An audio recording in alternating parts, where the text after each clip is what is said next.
Pozdrav ljudi, za sve one koji me ne znaju, ja sam Laza Lazarević, muzički producent i audio inženjer. Repom sam počeo da se bavim početkom 2010. godine, godinu dana kasnije sa Aleksandrom Denić pravimo grupu koja se zove Too High. Kasnije nam se pridružuju još dva repera, Stefan Ilić i Stefan Stanču. Tada smo kupili solidnu opremu i napravili mali kućni studio THS, a ja sam tad počeo da se bavim muzičkom produkcijom, miksom i masterom. 2015. godine u ekipi se pridružio još jedan reper koji je sada naš video producent, a to je Kristijan Ristić. Radili smo za nas, nismo se cimali da se reklamiramo, dugo smo plivali u senci. THS je kasnije izrastao u ozbiljan studio sa velikom glumom sobom i profi opremom. Ekipa je nastavila da raste, pridružio nam se i David Krasić i DJ Koki Gruvadžija, veliki pozdrav za njih. THS sada ima dva muzička studija.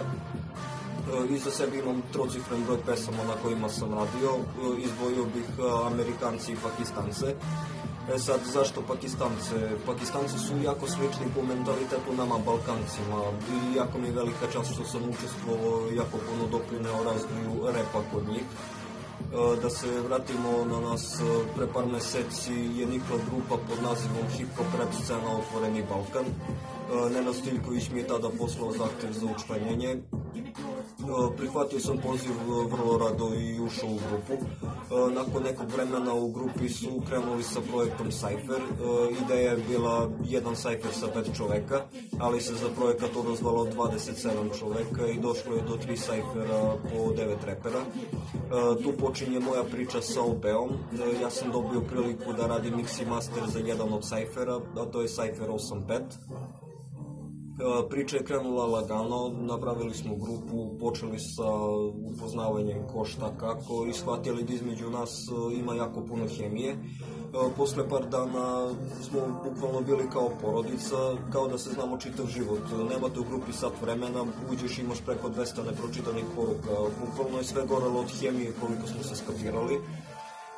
Uradili smo Cypher u rekordnom roku, iako je na Cypheru 9 čoveka i niko ni sa kim nije iz istog grada, čak ni iz iste države. Kada smo završili to, shvatili smo da nam jako dobro ide i da svi gorimo od želje da radimo, tako da smo pokrenuli priču o 85 Crew mixtape-u. Tu u priču ulazi Suks sa bitovima, kome jako puno hvala jer nam je omogućio da izguramo celu tu priču.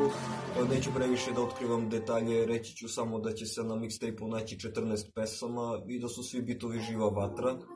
Za sve ostalo, subscribe na kanal jer će biti jako puno pesama ovde iz par različitih kuhinja, a do tada, ćao!